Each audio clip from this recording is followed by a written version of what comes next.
Assalamualaikum warahmatullahi wabarakatuh.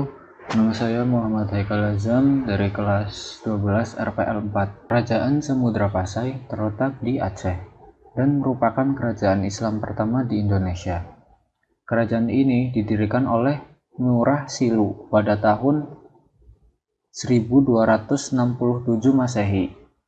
Bukti-bukti arkeologis keberadaan kerajaan ini adalah ditemukannya makam raja-raja Pasai di Kampung Gudong, Aceh Utara. Makam ini terletak di dekat reruntuhan bangunan pusat kerajaan Samudra di Desa Duringin, Kecamatan Samudera, sekitar 17 kilo sebelah timur Lok Sumawe. Di antara makam raja-raja tersebut terdapat nama Sultan Malik Al-Saleh, Raja Pasai pertama. Malik Al-Saleh adalah nama baru Ngurah Silu setelah ia masuk Islam dan merupakan Sultan Islam pertama di Indonesia, berkuasa kurang lebih 29 tahun dari tahun 1297 Masehi sampai 1326 Masehi. Kerajaan Samudra Pasai merupakan gabungan dari Kerajaan Pasai dan Purlak dengan raja pertama Malik Al-Saleh. Seorang pengembara muslim dari Maghribi, Ibnu Batutah, sempat mengunjungi Pasai tahun 1346 Masehi. Ia juga menceritakan bahwa ketika ia di Cina, ia melihat adanya kapal Sultan Pasai di negeri Cina. Memang sumber-sumber Cina ada menyebutkan bahwa utusan Pasai secara rutin datang ke Cina untuk menyerahkan upeti. Informasi lain juga menyebutkan bahwa Sultan Pasai mengirimkan utusan ke Quilon, India Barat pada tahun 1282 Masehi. Ini membuktikan bahwa Pasai memiliki relasi yang cukup luas dengan kerajaan luar. Pada masa jayanya, Samudra Pasai merupakan pusat perniagaan penting di kawasan itu. Dikunjungi oleh para saudagar dari berbagai negeri seperti Cina, India, Siam, Arab, dan Persia. Komoditas utamanya adalah lada. Sebagai bandar perdagangan yang besar, Samudra Pasai mengeluarkan mata uang emas yang disebut dirham. Uang ini digunakan secara resmi di kerajaan tersebut. Di samping sebagai pusat perdagangan, Samudra Pasai juga merupakan pusat perkembangan agama Islam. Seiring perkembangan zaman, Samudra mengalami kemunduran hingga ditaklukkan oleh Majapahit sekitar tahun 1360 Masehi.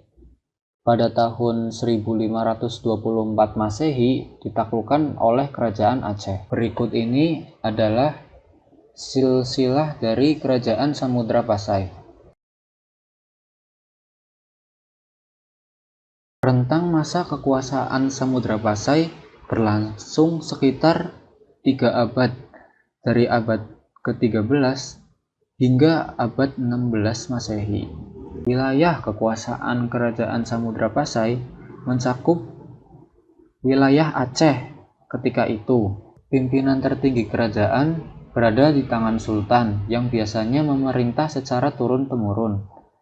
Di samping terdapat seorang sultan sebagai pemimpin kerajaan, terdapat pula beberapa jabatan lain seperti menteri besar, seorang bendahara, seorang komandan militer, atau panglima angkatan laut yang lebih dikenal dengan gelar Laksamana, seorang sekretaris kerajaan, seorang kepala mahkamah agama yang dinamakan Qodi, dan beberapa orang syah bandar yang mengepalai dan mengawasi perdagangan-perdagangan asing di kota-kota pelabuhan yang berada di bawah pengaruh kerajaan itu.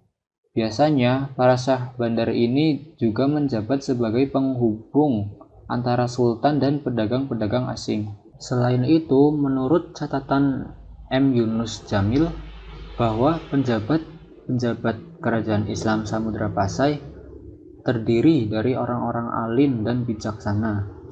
Adapun nama-nama dan jabatan-jabatan mereka adalah sebagai berikut.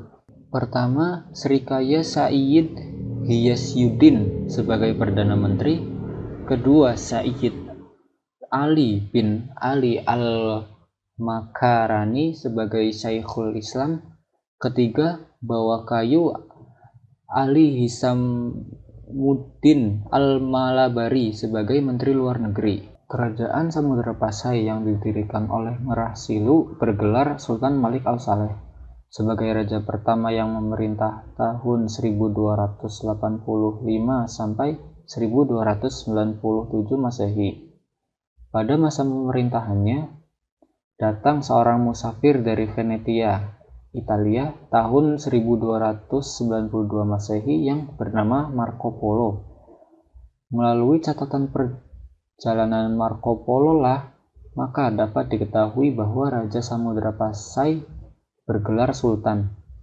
Setelah Sultan Malik Al-Saleh wafat, maka pemerintahannya digantikan oleh keturunannya, yaitu Sultan Muhammad yang bergelar Sultan Malik Al-Tahir I.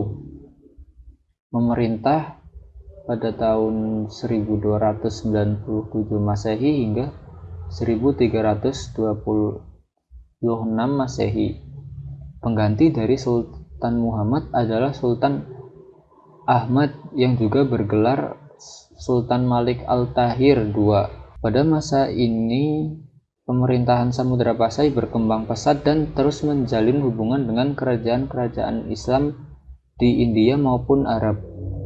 Bahkan melalui catatan kunjungan Ibnu Battuta, seorang utusan dari Sultan Delhi tahun 1345 Masehi, dapat diketahui Samudra Pasai merupakan pelabuhan yang penting dan istananya disusun dan diatur secara India dan patihnya bergelar Amir. Pada masa selanjutnya, pemerintahan Samudra Pasai tidak banyak diketahui karena pemerintahan Sultan Zainal Abidin yang juga bergelar Sultan Malik Al-Tahir III kurang begitu jelas. Menurut sejarah Melayu, kerajaan Samudra Pasai diserang oleh kerajaan Siam. Dengan demikian, karena tidak adanya data sejarah yang lengkap, maka runtuhnya Samudra Pasai tidak diketahui secara jelas. Dengan letaknya yang strategis, maka Samudra Pasai berkembang sebagai kerajaan maritim dan bandar transito. Dengan demikian, Samudra Pasai menggantikan peranan Sriwijaya di Selat Malaka. Kerajaan Samudra Pasai memiliki pengaruh atas pelabuhan-pelabuhan penting di Pidi, Perlak, dan lain-lain. Samudra Pasai berkembang pesat pada masa pemerintahan Sultan Malik Al-Tahir II. Hal ini juga sesuai dengan keterangan Ibnu Battuta. Komoditi perdagangan dari samudra yang penting adalah lada, kapur barus, dan emas. Dan untuk kepentingan perdagangan sudah dikenal uang sebagai alat tukar, yaitu uang emas yang dinamakan dirham. Telah disebutkan di muka bahwa Pasai merupakan kerajaan besar, pusat perdagangan dan perkembangan agama Islam. Sebagai kerajaan besar, di kerajaan ini juga berkembang suatu kehidupan yang menghasilkan karya tulis yang baik. Sekelompok minoritas kreatif berhasil memanfaatkan huruf Arab yang dibawa oleh agama Islam untuk menulis karya mereka dalam bahasa Melayu. Inilah yang kemudian disebut sebagai bahasa Jawi, dan hurufnya disebut Arab Jawi. Di antara karya tulis tersebut adalah Hikayat Raja Pasai. Bagian awal teks ini diperkirakan ditulis sekitar tahun 1360 Masehi. Hikayat Raja Pasai menandai dimulainya perkembangan sastra Melayu klasik di bumi Nusantara. Bahasa Melayu tersebut kemudian juga digunakan oleh Syekh Abdurrauf Al-Singkili untuk menuliskan buku-bukunya. Sejalan dengan itu juga perkembangan ilmu tasawuf. Di antara buku tasawuf yang diterjemahkan ke dalam bahasa Melayu adalah Durru Al-Manzum, karya Maulana Abu Ishaq. Kitab ini kemudian diterjemahkan ke dalam bahasa Melayu oleh Makhdum Patakan. atas permintaan dari Sultan Malaka.